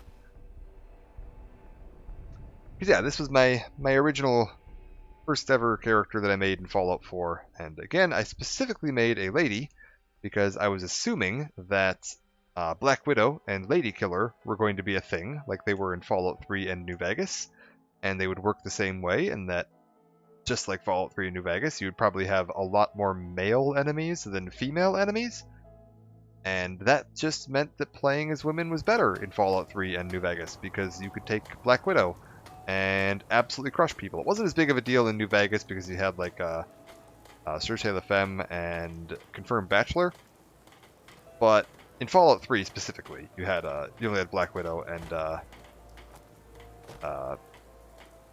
Lady Killer, and Black Widow is like just definitively a better idea because I think all of the Enclave are men, and there are more male raiders than female raiders in that game, so you were shooting more men. Let's see. For a second there, I thought that light bulb was 2D. It's just the PlayStation 4 graphics. Nothing to be alarmed about. Also, man, it started to rain. Yeah, here's my power armor collection from the first week the game came out, when I spent like a good amount of time at the end of the week after I'd finished everything else, just kind of going around and gathering up all the power armor in the base game, or at least as much of it as I could. They've added more power armor with the DLCs, so one day I will have to go in, load this save up, and finish gathering the rest of the power armor. Got my fancy Brotherhood one here. It's all Mark 6 with the jetpack. That is a fairly substantial piece of gear. And then, do I have like a chest that I just dumped everything in? No. If I were me, aha! Like, where would I have put my stuff? Admiral's Friend, the Ash Maker, a bloodied combat knife, got the Cryolator, alright. Enraging automatic laser rifle, that's not very good. A Fat Man, Power Fist, Ghoul Slayer's Sword, that's pretty terrible actually. A Hunter's Board, that is abysmal. Hunter's Gamma Gun, Hunter's Pool Cue. Kellogg's Pistol's pretty darn good. I think I probably underutilized this, because this is actually a pretty darn good gun. E-Capper Double Barrel can be decent in very specific situations. It's good against ghouls. Oh, I've got Krem's Tooth. Neat. That's a nifty little weapon. Long Syringer Rifle. Marksman's 50. Mutant Slayer, Nimble. None of these are terribly good. And I think you can maybe start to see like why I was sticking with the gun that I had, because my explosive, you know, or what is it? Explosive powerful hunting rifle, honestly not terrible. Like, compared to a lot of the other absolute garbage. Like, this penetrating missile launcher is doing 215 compared to the 179 I'm getting off of that. Like, this is a little better, but it's a 50 cal rifle. So of course it's a little better. Alien thing. I've got the Shemdron sword. Shish kebab. I just kind of didn't luck out on the legendaries in this run. Damage to robots is okay. And yeah, that's it. Those are all the legendaries I got. Nothing terribly useful. So that explosive one was pretty darn good at the time. Agatha's dress. Is this the red one? I have a picture somewhere of myself sitting on the airship captain's hat. I have 2 of those. That was the save I showed earlier where I pickpocketed all the gear off of Lancer Kells on the bridge of the airship and left him naked on the bridge because I wanted his hat. And apparently I did that twice because he eventually respawns his inventory. I guess I saw him in his clothes again and I was annoyed and stole a second hat. I'm gonna check if that Agatha's dress is the red sparkly one because I have a picture somewhere of me and Nick Valentine sitting on a couch on the roof of a building. I think it was like my Facebook profile picture for a little while. Anything else particularly notable here? The Grognak costume. Nothing too fancy. Robes of Adam's Devoted. Okay, so I did get some DLC gear. The Captain's Hat, which is basically just a reskin version of the, I guess the airship Captain's Hat's probably a reskin version of that, to be fair. Some Sentinels gear, which is pretty darn good. Submariner hats, that's alright. Tessa's Fist. Quadruples durability, so it's a piece of like power armor shoulder plate, Raider power armor shoulder plate, which is extra durability? Oh, not very good. VATS enhanced can be good if you're going for a VATS build. I wasn't really. Exo 1 Torso is pretty darn good always. You can always upgrade it. It's one of the best pieces of power armor you can get. Aid, I don't think there's going to be anything particularly notable in here. Nah. Miscellaneous junk, I kept most of it on me. I do have a few... Take those. I know somewhere that those might be useful.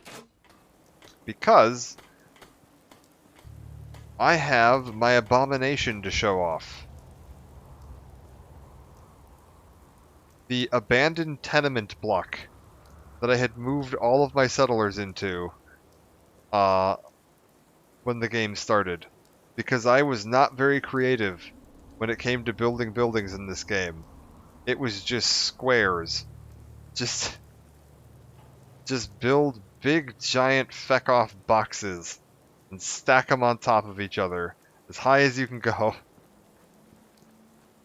And if we go inside here, you can see we got like a lot of Brotherhood flags because I really leaned into the Brotherhood thing on this playthrough. We got a couple places to sleep. We got some. I did set up some like foot lockers and tried to make it look at least a little bit like a livable space that people might actually want to stay in.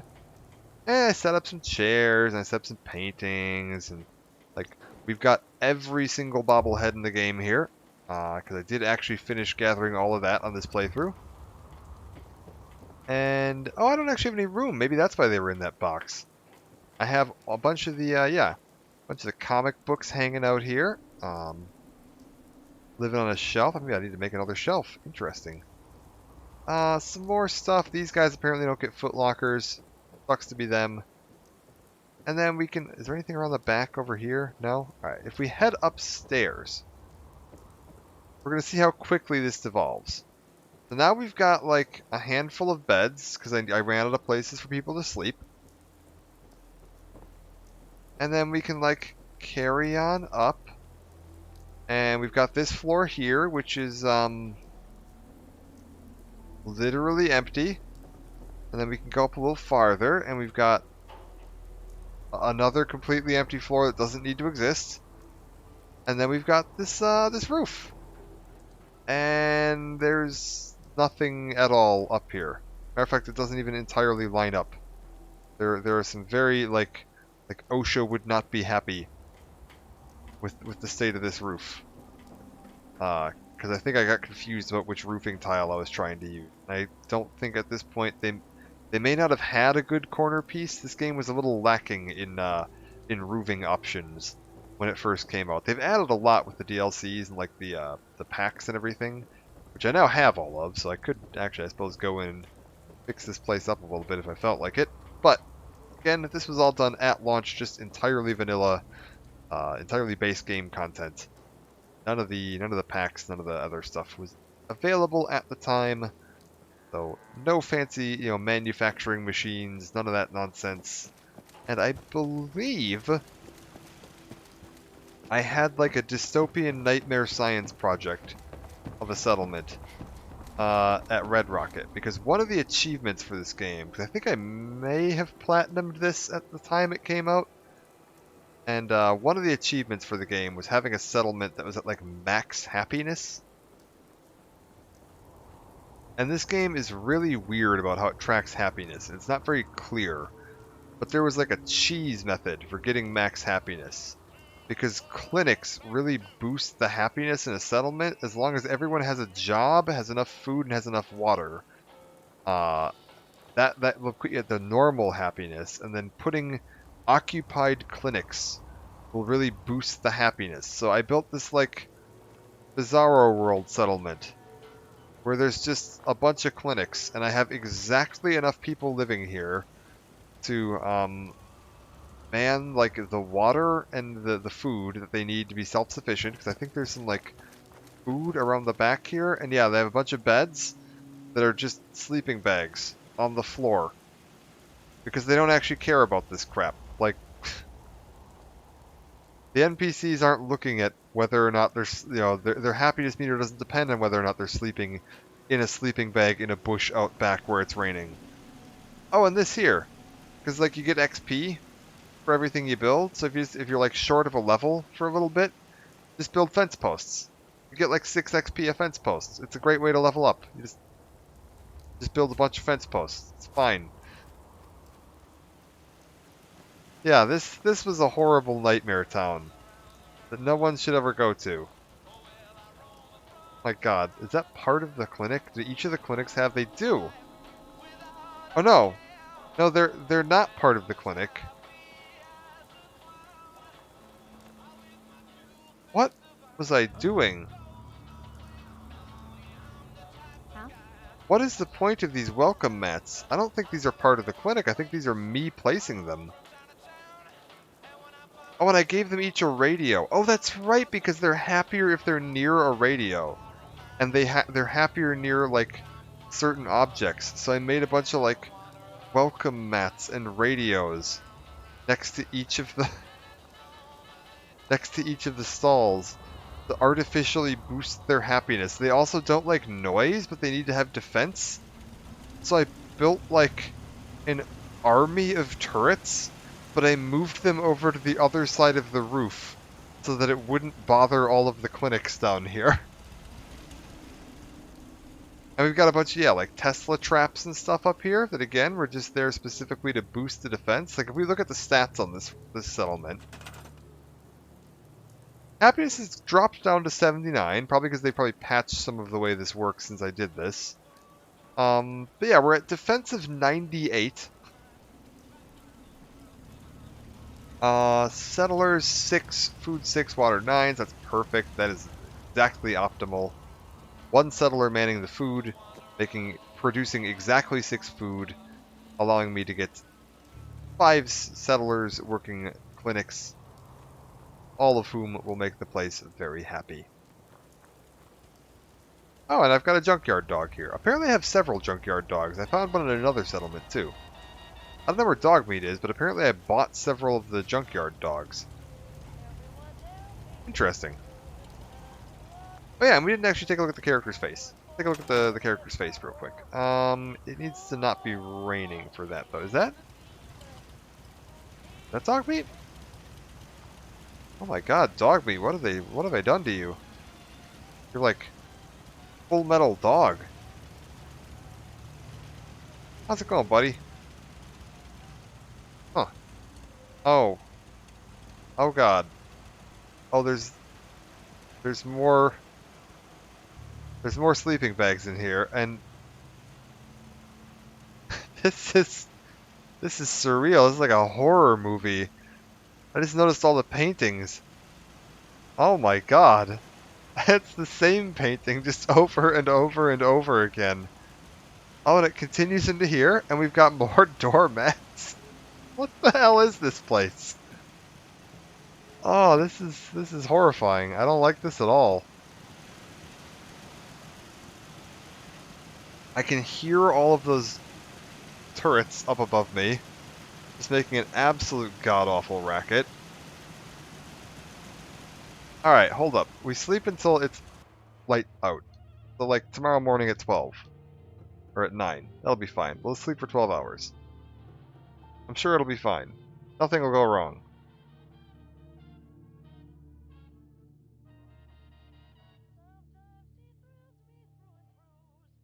Oh. Maybe something will go wrong. Oh. PS4 is not happy about this.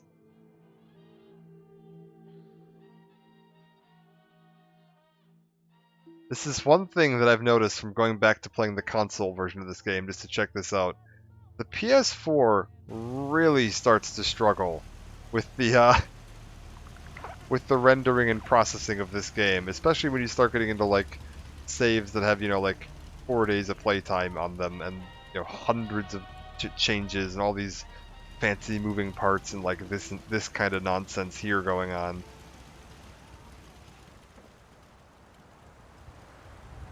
Alright. We'll take off the helmet so that we can see our face. Is this the dress? Is this the red sparkly dress? No, this is a blue dress. I don't know where my red sparkly dress is. I had a red sparkly dress on this character. But yeah, there you go. Original Fallout 4 character from shortly before the game launched. Beat the game on this the first time. Did some of the DLC, but not all of it.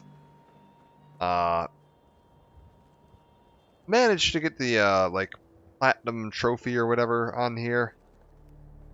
Yeah, I thought it'd be a fun chance, because when I was messing around with Bloodborne earlier, I saw this and was like, you know what, I have all those videos from this character back in the day that I've posted on YouTube, and it would be a fun chance to kind of show off the, like, remnants of this save file, and it got me thinking back to, like, you know, I've got a couple other, like, big RPGs that I've streamed a bunch or done a bunch of content with that I have the, like, original saves for. And we can go back and take a look at those. So there you are. Some original characters, the launch day, like, first time I ever touched the game experience for a couple of games that I've put a lot of time into. I wish I had some more of the, like, older games that I'd done this with. Like, I would love to see my original Morrowind saves and installation and stuff, but that's long gone. I don't even know what landfill that hard drive would be in. But yeah, thank you for joining. I will be back probably later today doing probably some Warcraft. Probably gonna try to finish up hitting level 70 in TBC. So thanks for joining, and I will catch you around later.